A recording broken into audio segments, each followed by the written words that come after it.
There comes a moment in every person's life when the world reacts to their rise. Not with applause, not with celebration, but with fear. Because the moment you elevate yourself, you expose the limitations that others have quietly accepted for years. And instead of asking how you did it, instead of looking inward, they tighten their grip on the familiar and try to pull you back down. Not because you're doing something wrong, but because your very existence threatens the structure of their inner world. People don't attack you because you've changed. They attack you because your change forces them to confront the part of themselves that refuses to grow. Your success shines a light on their stagnation. Your awakening exposes their denial. Your strength reveals their dependency on weakness. You don't destabilize their life, you destabilize their illusions. And the psyche will do anything to protect an illusion. So when you rise and someone tries to break you, understand this. You're dealing with a person at war with their own shadow. You just happened to step into the battlefield at the exact moment their inner conflict reached its peak. Their hostility is not born from truth, but from fear that you've discovered something they've spent their entire life avoiding. But here is the part they never expect. Every attack you endure has the potential to make you stronger. Every attempt to undermine you awakens a deeper layer of resilience. Every blow aimed at your spirit forces the hidden parts of your strength to surface. When someone tries to break you, they unknowingly activate the very forces that rebuild you into someone they can no longer touch. The moment you begin to rise spiritually, mentally, emotionally, or materially, you trigger a silent disturbance in the inner world of others. Not because you have harmed them, not because you have wronged them, but because your ascent exposes insecurities they have kept buried, sometimes even from themselves. When a person who has remained unchanged for years watches someone else transform, something primitive stirs within them. It is the unconscious whisper, if they can rise, why haven't you? And that question alone is enough to make them feel threatened. Your rise is not a mirror of their failure, yet that is exactly how their psyche interprets it. Human beings carry wounds they rarely acknowledge, fears of inadequacy, fear of being left behind, fear of not being enough. When you elevate yourself, you unintentionally shine a light on those wounds. You do not do it to hurt them, you do not do it to provoke them, but the deeper truth is this: transformation is confrontational to those who resist it. Every step you take upward reminds them of the steps they have avoided. Every layer of your growth reveals the stagnation they have normalized. It is not your success that bothers them. It is the psychological reflection your success generates. Unconscious insecurity is powerful because it operates in silence. It does not shout. It does not announce itself. It hides behind reactions disguised as anger, jealousy, criticism, or withdrawal. A person rarely says, I feel insecure because you're growing. Instead, they say things like, you've changed, or you think you're better than us now, or don't get ahead of yourself. These phrases are not objective observations, they are emotional defenses. They are attempts to protect the fragile parts of themselves from being exposed. When you rise, you disrupt their inner equilibrium. People build elaborate identities around who they believe they are. They construct narratives about their potential, their limitations, their position in life. When someone close to them begins to evolve, it destabilizes their belief system. If you go beyond the role they placed you in, it forces them to reconsider the role they have placed themselves in, and many are not ready for that confrontation. It is easier to doubt you than to question themselves. It is easier to criticize your progress than to examine their stagnation. It is easier to resist your rise than to address their fears. Insecure individuals often live in a psychological cage, even if they cannot recognize it. When you start breaking through yours, it threatens their sense of safety. They may feel as if you are leaving them behind, even if that is not your intention. The unconscious does not deal in logic, it deals in emotion. Your rise triggers their fear of abandonment, their fear of irrelevance, their fear of losing the version of you that made them feel comfortable. And so they react not to hurt you, but to protect themselves from their own shadows. You will notice subtle shifts. The friend who once supported you now becomes distant. The family member who was once proud now becomes critical. The colleague who once admired you now competes with you. These shifts are not coincidences. They are symptoms of insecurity being activated. The closer a person is to you, the more exposed they feel when you rise. Strangers are rarely the ones who try to pull you down. It is those who know you best, those who believe they understood you, who struggle the most, because your growth forces them to question the stories they created about you and about themselves. But it is not your responsibility to shrink in order to soothe their discomfort. Your rise is part of your path. Their reaction is part of theirs. Growth demands expansion, and expansion demands that certain illusions fall away. You cannot protect someone from their own unhealed wounds by staying small. You cannot dim your potential to preserve another person's self-esteem. Real growth requires you to hold your ground even when your success awakens insecurities in others. The truth is simple. Anyone triggered by your rise was never threatened by you, but by what you represent. You represent the possibility of change. You represent courage where they feel fear. You represent action where they feel hesitation. You represent evolution where they feel stuck. And the human psyche will always react defensively when forced to face what is avoided. So understand this clearly. Their discomfort is not a reflection of your wrongdoing, but a reflection of their unexamined self. Your rise is not an attack on them. It is a revelation of what lies dormant within them. And the higher you climb, the more clearly you will see who is truly secure in themselves and who is merely pretending to be. Growth has a way of peeling back masks, exposing true intentions, and revealing the hidden truths people try desperately to conceal. Opposition often arrives at the exact moment you begin to evolve, and although it might feel like a setback, it is one of the clearest indicators that something within you is shifting. Life rarely challenges a stagnant person. Resistance does not arise when you remain in familiar patterns. It emerges precisely when you start breaking away from old versions of yourself. Growth disturbs the internal and external worlds you once fit into, and that disturbance is what generates opposition. The moment you begin to change, you disrupt the unconscious expectations others have formed about who you should be, how you should behave, and what limits you are supposed to honor. Your evolution forces everything around you to adjust, and not everyone is prepared for that adjustment. Inner growth is not quiet, even if it happens internally. It radiates outward in subtle ways. Your energy shifts, your boundaries sharpen, your standards elevate, and your choices begin to reflect a deeper sense of self-awareness. People who benefited from your former passivity will feel threatened. People who depended on your self-doubt will feel uncomfortable.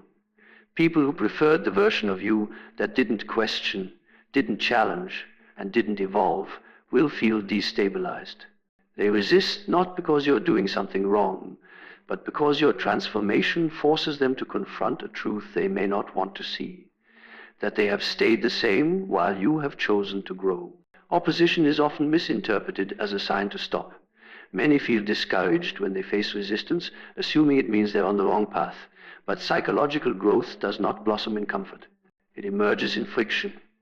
Every time you break a pattern, your psyche experiences a form of internal tension, old habits fighting for survival while new ones try to take root. This internal friction mirrors the external opposition you encounter. Both are evidence that you're transitioning from one state of being to another. Opposition is simply the echo of transformation. Consider how nature grows. A seed must push against the darkness of the soil before it ever sees light. A butterfly struggles intensely against the cocoon before it gains the strength to fly. Even the human psyche must face internal resistance, the tug of old beliefs, the pull of past identities before it can ascend to a higher level of consciousness. Growth is not smooth, and it is not silent. It is disruptive, penetrating, and uncomfortable. That discomfort is not a sign of failure. It is the price of evolution. When you begin to act from a deeper awareness, your choices change. You stop tolerating behaviors that drain you. You stop engaging in cycles that sabotage you. You stop allowing emotional manipulation.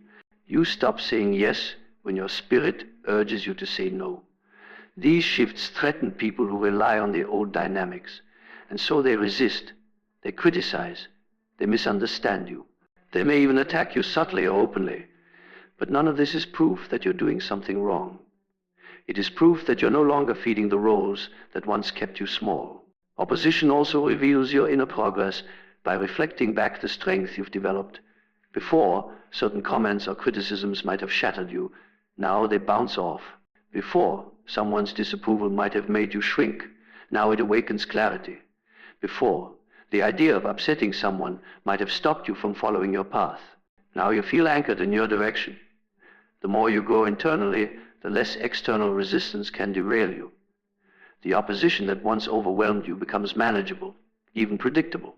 You begin to see it as part of the journey, not an interruption of it. There is also a deeper layer to this phenomenon.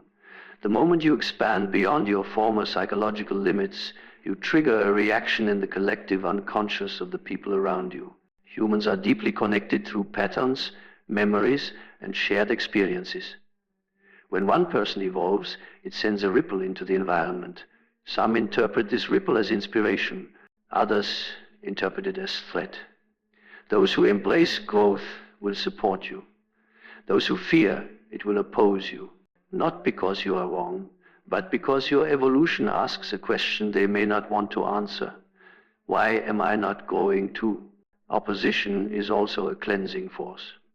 It reveals who is genuinely aligned with your path and who was only aligned with your stagnation. It exposes loyalties, intentions, and hidden insecurities. It forces you to stand firm in your identity and act from inner strength rather than external validation. It strips you of the illusion that everyone will celebrate your evolution. It teaches you to grow without applause, to rise without approval, and to keep moving even when misunderstood. When resistance appears, it is not a signal to retreat. It is evidence that you are expanding into a new psychological territory, one that demands a stronger, clearer, more conscious version of you. Opposition is the world's way of asking how badly you want your evolution. It is the test that proves the transformation happening within you is real, irreversible, and necessary. When someone tries to break you, it often feels personal, as though their hostility or criticism is aimed solely at your flaws, your mistakes, or your choices. But the truth runs much deeper than surface-level conflict. Their attempt to undermine you is rarely about you at all. It is a reflection of the unresolved wounds they carry within themselves, wounds they may not even recognize, wounds that have shaped their perceptions, behaviors, and relationships. What appears to be an attack on your character is actually a projection of their internal pain onto your external reality. Projection is a mechanism the human psyche uses to defend against uncomfortable truths. When a person refuses to confront their own fear, inadequacy, or guilt, the unconscious mind seeks an outlet. The easiest outlet is the world outside themselves. Instead of acknowledging their vulnerability, they unconsciously assign it to someone else. Your confidence threatens them, your growth unsettles them, your clarity exposes the uncertainty they have worked hard to suppress. And rather than facing these shadows, they attempt to shift attention onto you, to make you the carrier of the very struggles they refuse to acknowledge. This projection can take many forms. It can manifest as criticism, judgment, gossip, or attempts to sabotage your progress. Sometimes it is subtle, a backhanded compliment, a dismissive glance, a quiet undermining. Other times it is overt, verbal attacks, confrontation, or even efforts to isolate you socially or professionally. In every instance, the behavior is rooted in their inner chaos, not in any real deficiency on your part. They see in you what they cannot yet see in themselves: the courage to confront reality, the willingness to rise, and the ability to evolve beyond limitations they have accepted. When someone attempts to break you, it is useful to remember that their aggression is like a mirror. It reflects the unresolved fears, regrets, and insecurities that they have projected outward. Perhaps they struggle with feelings of inadequacy, feeling incapable of achieving what you are accomplishing. Perhaps they have experienced betrayal, shame, or neglect, and the unresolved pain manifests as resentment toward anyone who demonstrates strength. Perhaps They fear change in themselves and lash out at anyone who represents it. In every case, their actions reveal more about the depth of their struggle than about any deficiency in you. Understanding this dynamic transforms the way you perceive attacks. You no longer internalize them as confirmation of your weaknesses. You no longer assume that criticism is an objective assessment of your character. You begin to see opposition as a language, an unconscious communication from someone else's psyche about the parts of themselves they have not healed. Recognizing projection allows you to maintain emotional equilibrium, to respond with discernment rather than defensiveness, and to protect your energy from being hijacked by someone else's unresolved wounds. It also teaches compassion, though not complacency. When you understand that attempts to break you are often born of pain, fear, and unhealed trauma, you can approach the situation with clarity rather than anger. You may see the wounded parts of their psyche acting out, and you may realize that much of what they project has nothing to do with you personally. Compassion does not mean allowing abuse or tolerating manipulation. It means perceiving the true source of hostility and refusing to be consumed by it. Projection is also instructive. It provides insight into human behavior and the ways in which unhealed wounds distort perception. Every act of sabotage or criticism carries a lesson about boundaries, about self-awareness, and about resilience. The more clearly you understand the psychological underpinnings of projection, the less power these attacks have over your emotional state. You begin to separate the person from their behavior, the action from the source, and the attack from your self-worth. Furthermore, recognizing projection allows you to reclaim your energy and redirect it toward growth. You no longer expend unnecessary effort trying to please or change someone whose actions are not a reflection of your value. You focus instead on strengthening yourself, embracing your path, and evolving beyond the influence of external negativity. Their attempts to break you become fuel for your transformation rather than obstacles to it. Ultimately, the projection of unresolved wounds is a universal human phenomenon. Everyone carries unhealed aspects of the self that, if not integrated consciously, will inevitably be projected onto the world. Those who try to break you are simply enacting this pattern, sometimes unconsciously, sometimes out of desperation. The key is not to internalize their projections, but to observe, understand, and rise above them, allowing their attempts to strengthen rather than diminish your sense of self. True power is rarely found in avoidance. It does not come from running away from discomfort, ignoring trauma, or masking emotional wounds with distraction or bravado. Power emerges from the willingness to face pain, to confront it, and to integrate it into the very fabric of your being. Every wound, every heartbreak, every failure carries a lesson, an energy, a transformative potential that cannot be accessed while it is denied. Avoiding pain may provide temporary relief, but it leaves the source unresolved, festering beneath the surface, shaping choices unconsciously, and limiting the depth of your strength. Integration, on the other hand, transforms suffering into a force that fuels resilience, insight, and authenticity. Integration begins with acknowledgement. The first step is to recognize the pain you have endured without judgment or denial. This does not mean wallowing or embracing self-pity. It means accepting the reality of your experiences as part of your story. When a person admits to themselves the existence of their wounds, the moments of betrayal, loss, failure, or disappointment, they create the possibility for transformation. To refuse acknowledgement is to live with fragments of yourself, unexamined and uncontrolled. The mind and heart carry the burden of avoidance silently, eroding confidence, self-trust, and the capacity to act decisively. The process of integrating pain involves understanding its source and meaning. Every wound, no matter how devastating, carries a message. Pain often signals a boundary that has been violated, a lesson that has not yet been learned, or a pattern that needs transformation. To integrate it is to listen to what it has to teach. When you examine suffering with curiosity and courage, it ceases to be merely destructive. It becomes instructive, revealing aspects of your psyche that were hidden, unresolved, or dormant. In this way, pain becomes a teacher rather than a tyrant. Integration also demands emotional honesty.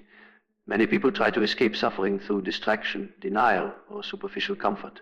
They bury grief, shame, anger, or fear beneath layers of routine or pretense, hoping that the passage of time will erase the wound. But unresolved pain never disappears.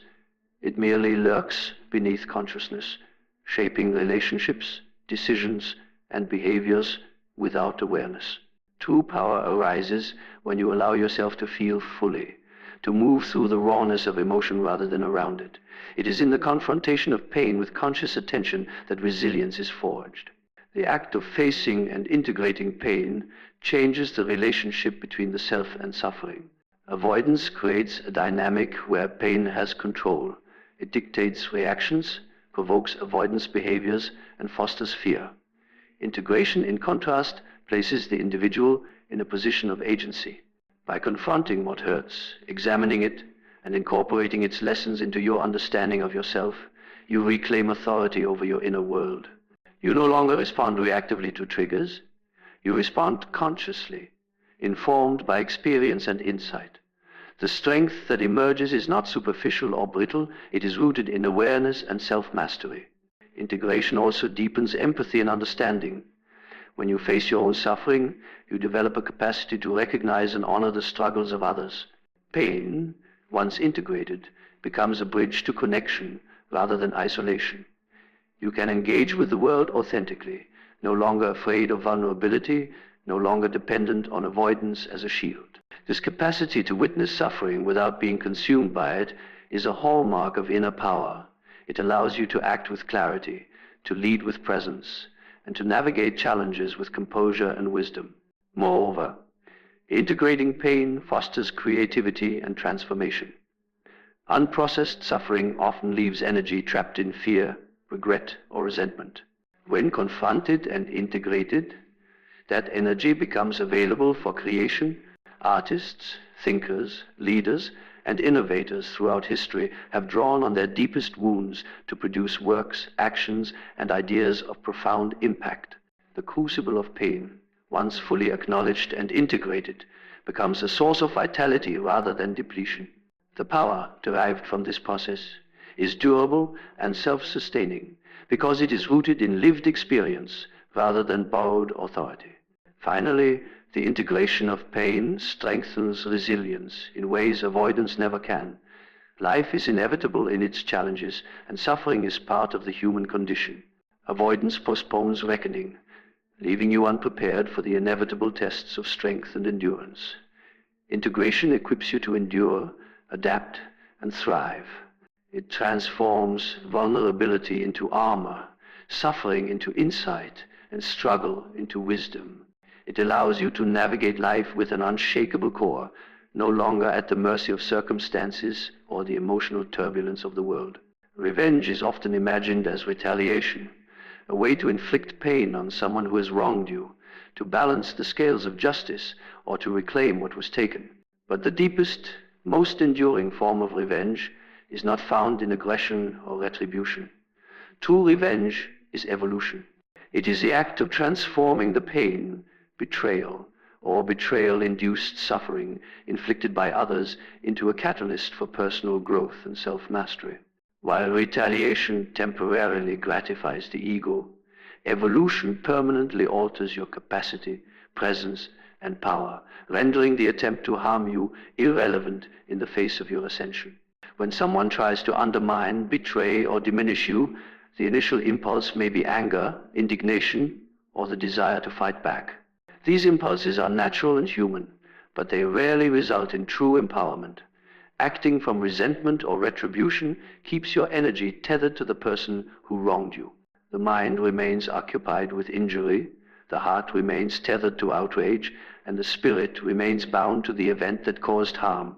True revenge shifts the focus inward.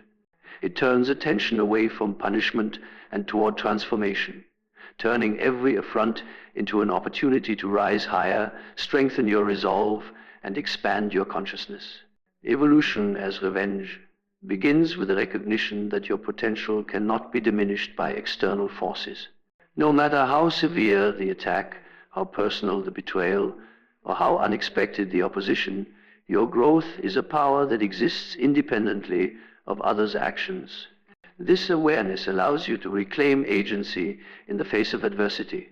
While others attempt to manipulate circumstances to weaken you, evolution allows you to manipulate your internal world to strengthen yourself. The energy that could be wasted on retaliation is instead redirected into self-improvement, skill mastery, emotional resilience, and spiritual awareness. In essence, every blow aimed at you becomes a resource rather than a limitation.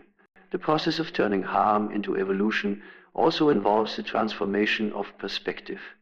When you evolve as a response to injury, you begin to view obstacles not as barriers but as invitations to grow.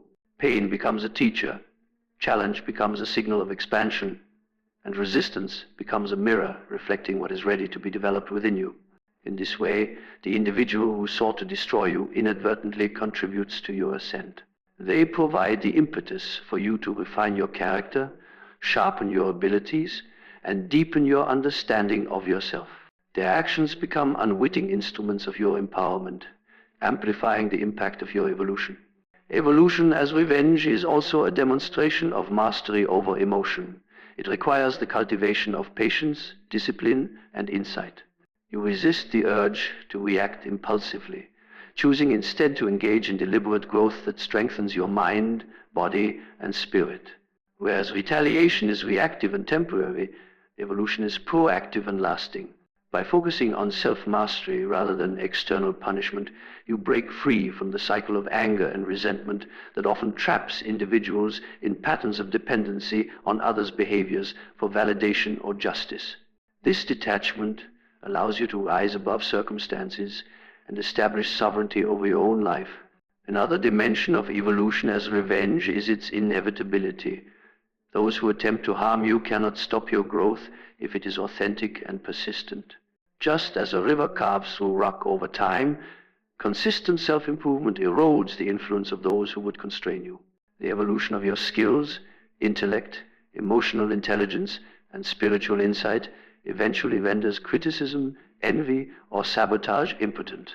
True revenge is therefore silent and subtle, occurring not in confrontation or spectacle, but in the quiet, inexorable unfolding of your own potential. You do not need to announce your victory. The transformation itself communicates it louder than words ever could.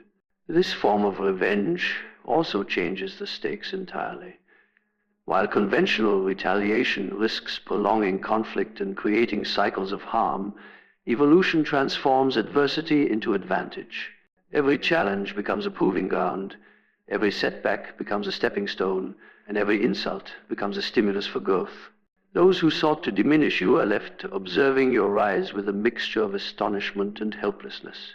They realize that the person they aim to break has become unbreakable, not through violence or vengeance, but through deliberate self-mastery and continuous evolution. Ultimately, true revenge redefines what it means to respond to harm. It moves beyond the superficial satisfaction of seeing someone suffer and enters the realm of long-term empowerment. It recognizes that the most devastating response to opposition is not to fight, not to retaliate, not to argue or prove a point, but to rise beyond the reach of hostility entirely. Evolution as revenge is transformative, enduring, and inescapably powerful. It is the art of converting injury into advantage, adversity into growth, and conflict into self-realization.